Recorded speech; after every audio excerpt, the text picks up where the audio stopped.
Welcome. In this discussion, we're going to be continuing to think about the way in which philosophizing about disability will be important for thinking about medical ethics. So this time around, we're going to spend a little time with a paper by the philosopher Elizabeth Barnes.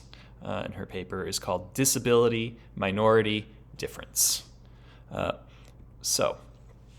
Here's where I want to go with this paper. We'll start with a setup, two maybe diametrically opposed positions about disability. And Barnes will suggest that there's something wrong with these two, we might even think, extreme positions. She's going to ask, is there a middle way? In order to find a middle way, she's going to give us some conceptual tools. So she's going to talk about the difference between difference makers as opposed to negative difference makers. And within this distinction, we're also going to think about the difference between local quality of life and overall quality of life. And then we'll finish, as many philosophy papers do, with a couple of objections. So that's where we're going. This is an article that was originally published in the Journal of Applied Philosophy in 2009. All right, so here's the two diametrically opposed views within thinking about disability. And these are views that are held by scholars, oftentimes in different fields. So here's the first view of disability that Barnes has noticed out there in the discussion. It's the view that disability is a social construct. So the way that this view works is it's going to say that a disability is simply a difference in the way that your body is or works, but it's not better or worse than any other way of being. And then it says, to the extent that people have disabilities and they struggle with them, those struggles are socially created. So it assumes that society is what makes disabled people worse off. Now, compare that with a second view. And this is a view that maybe we saw in the paper by Savulescu and Kahane, where they basically said that we should use genetic selection in order to give people a better life. They're going to say that when we're talking about disabilities, there is a certain way in which to be disabled is to be in a suboptimal state. So this view says, look, it would be wrong to cause someone to have a disability. So for instance, it would be wrong to knowingly take a certain drug during a pregnancy, which would cause the baby that's born to be born deaf.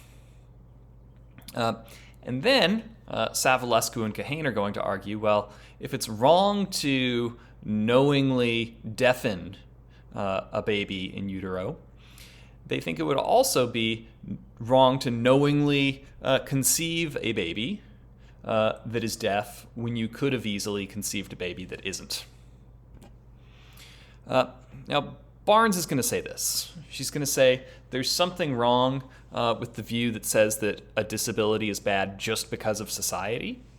There's also something wrong with the view that says a disability is something that's inherently worse and that should be avoided.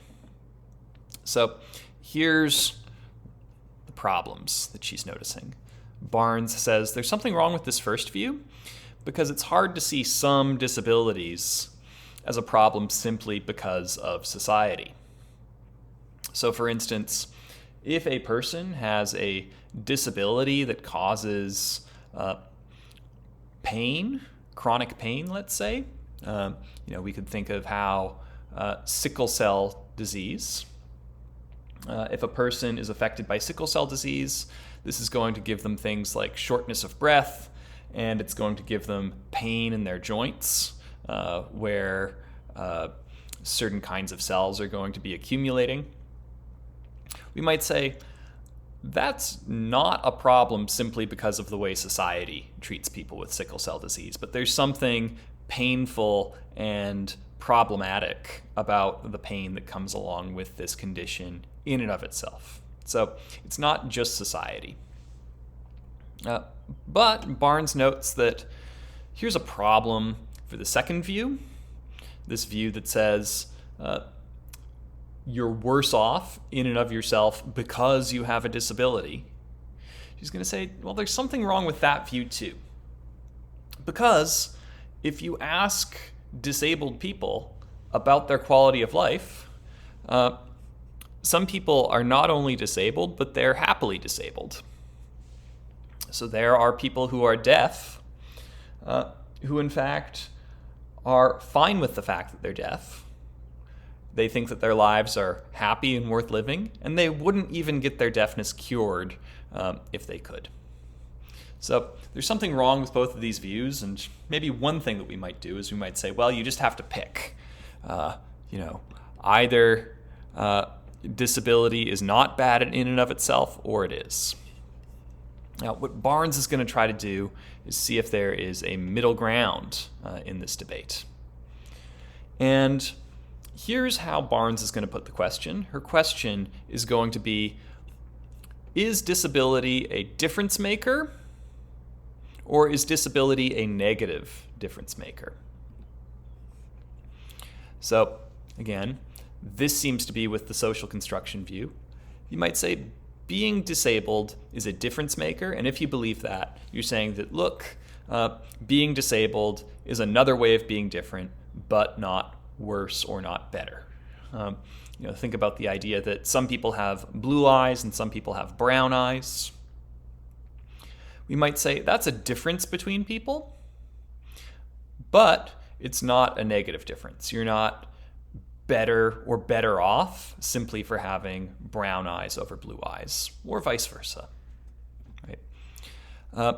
Barnes, in her paper, uses the analogy of sexual orientation. So she's going to say, it seems like a clear example of a difference maker is being gay. And what she's going to say there is, if a person is gay instead of heterosexual, that's going to be another way of being different from other people, but not worse.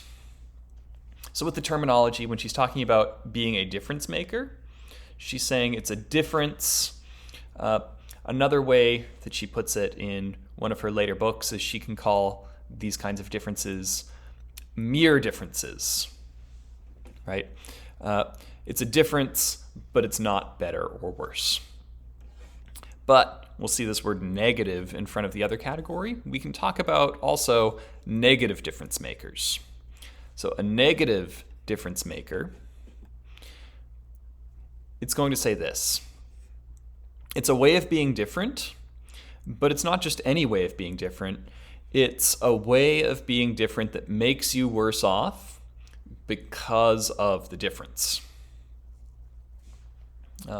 So we might possibly think of something like a chronic pain disease as a difference that makes you worse off because of your chronic pain condition, let's say. So that's going to be the thing that we're going to be focusing on. So Barnes is asking the question, is disability a difference maker, or is it a negative difference maker? Is it a way of just being different, or is it a way of being different in a way that makes you worse off? And Barnes is going to argue against the negative difference maker view. So here's how she's going to do this. She's going to say there's a common reason, like the main reason why people would think of a disability as a negative difference maker is because there are certain problems that you'll encounter when you'll have a disability. So here's the first thing that she'll notice people noticing when they argue that disability is a negative difference maker. They'll say, having a disability is the kind of thing that makes your life harder. Right? Like it's harder to move through the world if you are deaf. And we might say it is literally harder for you to do certain kinds of things, like communicate, because of the way your body is. Now, here's the second line of thought that Barnes notices when people think about this way. Because you have a trait that makes life harder, she's going to say, two, people are going to say, because of that, it's going to have a negative impact on your quality of life. And three, because your disability is negatively impacting your quality of life, it's a negative difference maker. Now, here's what Barnes is going to do. She's going to argue that disability does make a person's life harder. So she's going to agree with this claim, right? But she's going to say just because certain things are hard for you, she does not believe that a disability will necessarily make you worse off. And because of that, she's going to argue that the steps in the logic of the argument that disability is a negative difference maker, there are problems in the steps. She's going to say, we can actually accept that life can be harder when you have a disability, but that we don't know it's going to impact your quality of life, so we have not established that a disability is a negative difference maker. So she's going to make this argument, and she's going to make it plausible to say we can accept this but deny these two claims, and she's going to be able to do this by distinguishing between two ways of thinking about quality of life. So she's going to distinguish between your local quality of life versus your overall quality of life. Here's how she's thinking about it. She's going to say local quality of life, that is the quality of your life relative to a specific time or situation. So this is going to be moment to moment to moment. How are you doing right now? And when we think about local quality of life, you could check in with yourself and you could ask yourself questions about whether you feel like you're under a great amount of stress, whether your body is in a lot of pain, and so forth. Now, we can distinguish this with overall quality of life. So it's not about how you're doing right now in the moment, but we can also ask the question about the quality of your life as a whole. So there we can ask questions about whether you've had satisfying projects to engage in. We might also say that when we're talking about the overall, that's when we're going to start to ask questions about, whether your life was lived well, whether your life was worth living in the long run. Now, here's Barnes's claim. She's going to say that local quality of life effects of disability do not substantiate the claim that disability is a negative difference maker. And that's because we actually can learn from disabled people that even though they do suffer from certain problems at local levels and certain things are going to be hard for them from day to day, moment to moment, they can still be quite satisfied with their lives as a whole. Let's think about this one in terms of another example. You may have heard of some psychological studies that say a person who goes from not being a parent to being a parent, apparently psychologists have found ways to study how stressed, how happy people are from moment to moment to moment, right? And when we do this, we actually find that a person has less local quality of life after they have a baby. It's stressful. Some things are scary or nerve-wracking. It's also that a person doesn't have enough time to sleep and that they are not able to do certain fun things anymore, right? The interesting thing is, even though people who have children might be stressed from moment to moment to moment, they also report, on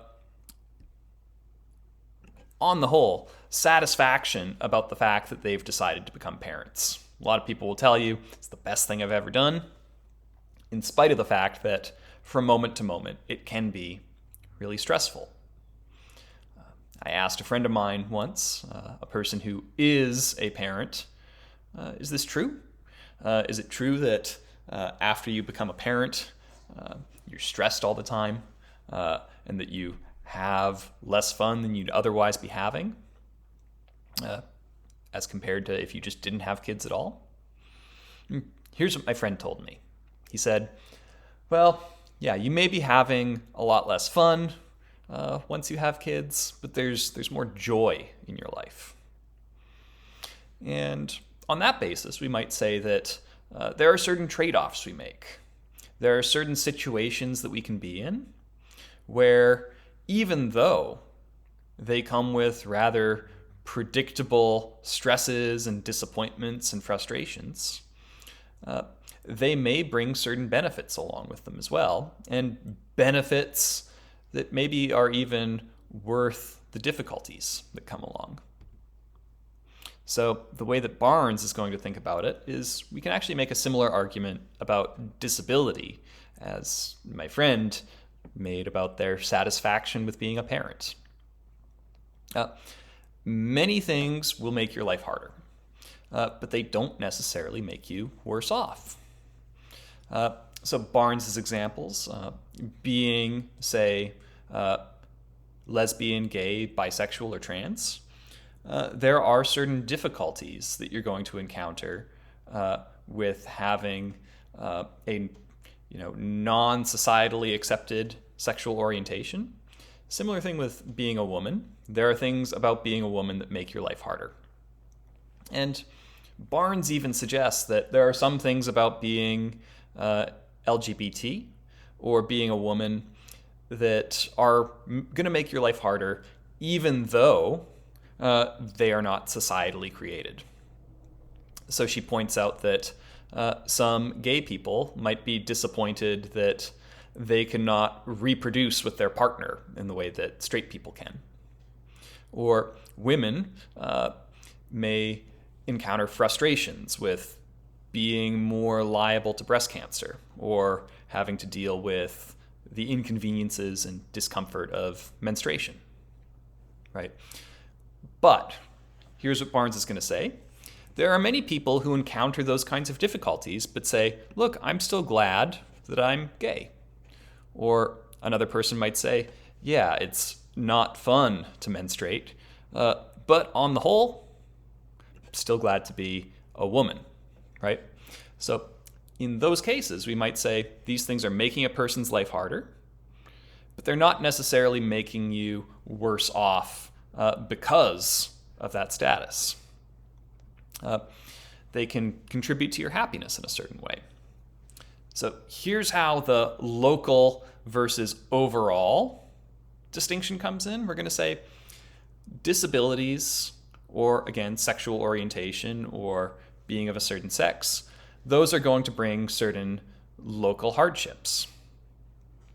But the overall experience might still be positive. A disabled person, her name is Harriet McBride Johnson, has made an eloquent defense of this perspective where she says, look, as a disabled person will often take constraints that nobody would choose for themselves. And even though they are in that situation, they find ways of building rich and satisfying lives within those constraints. She says, there's something actually kind of special about riding your wheelchair at full speed on the sidewalk on a hot summer day. That there are ways of finding joy even within certain constraints. And in this way, you might encounter local hardships. That's why nobody would choose these constraints for themselves. But we might say those local hardships do not give us any definitive proof that this is a negative difference maker, that this life is less worth living. So that's Barnes's argument, right? She's going to say disability is not a negative difference maker, and it's not a negative difference maker. Pardon that noise, that's my dog. It's not a negative difference maker because the hardships that come with disability don't tell us enough about a person's overall quality of life. Now, Barnes is going to give two responses here. Here's the first objection. If you think back to Savulescu and Kahane's paper, they say, well, you should select against certain genetic disabilities because they give a person a worse chance at living a good life. So this is where we're going to say, yes, some disabled people have happier lives than some people without disabilities. Fair enough, they say. But on average, you'll see more happiness among people who are not disabled. Here's what Barnes is going to say back on this. She's going to say claims about what would probably happen are claims about other people. Because when we're talking about what would probably be happening, we're talking about group averages, and group averages are inherently information about what has happened to everybody, right? So we're going to say claims about average quality of life aren't necessarily relevant to questions about the quality of life for an individual. Let me give you another example of how averages might not be informative for individuals. Here are some facts about myself. I am a Canadian citizen. I grew up in Alberta, Canada, and I now live in North Carolina, in the United States South. Now, here's an interesting thing about me. If I ever become a parent, well, that child of mine would also have Canadian citizenship. If I also have a child, it will probably be born in North Carolina. Now, if somebody told me, well, on average, natural-born Canadian citizens will be born, at a certain average latitude. It'll probably be something about 49 degrees north of the equator, right? Well, we might say that's true about the average natural-born Canadian citizen, but if I know that my child is going to be born in North Carolina, well, that child would not be born as far north as most Canadians are. So in this way, we can say we can have an individual that's a member of a certain group, but even if we know certain definitive things about certain averages, that does not tell us anything about what will necessarily happen to an individual.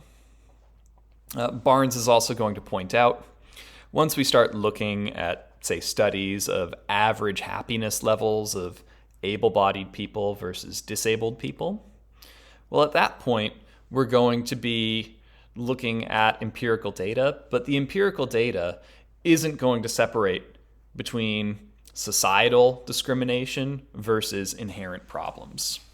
So in fact, the data that we have might also not be very informative. So Barnes is not impressed with the objection that says that we could learn that disability is a bad thing by looking at questions about averages. Here's the second objection. This is the objection from wishful thinking. So for instance, I have heard some people object to Ash's paper. Remember, Ash argued that disability is something that shouldn't be seen as a problem in and of itself, that most of the hardships that come with disability are created by society. And Ash will argue she likes her life as a disabled person very, very much. Now, the objection to this line of thought says disabled people like Ash, who like their lives, are engaging in wishful thinking.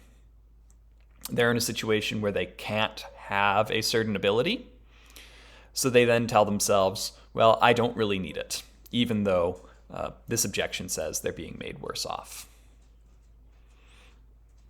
Now, one thing that Barnes is going to admit in this line of thought is that it is true enough that when a person makes a self-report on their own quality of life and what they do and don't need, she's going to say, we do not have perfect evidence. So it might be the case that disabled people who like their lives are engaged in wishful thinking. But we're going to have to weigh the evidence for that claim with evidence for other hypotheses. And we actually get pretty good evidence about the quality of disabled people's lives, not perfect evidence, but good evidence, when we ask them, how satisfied are you with their life, with your life, right? Now, she's going to say, why would somebody be committed to the view that disabled people engage in wishful thinking? Well, oftentimes, and Barnes is going to think, well, it's because some people without disabilities are engaging in what Barnes calls armchair reflection, right? This is a person, might sit in an armchair like this one, sit back and think, well, what would my life feel like if I lost the ability to hear? You're not looking out into the world or examining the data, but instead, you're just reflecting from your armchair about how different your life would be if you became blind or if you became deaf. So she's going to say that's going to be the explanation of why people tend to go to this wishful thinking hypothesis. And she's going to say, at that point, we're going to have to say, well, we've got evidence from disabled people about their quality of life, and we're going to say that's one bit of evidence.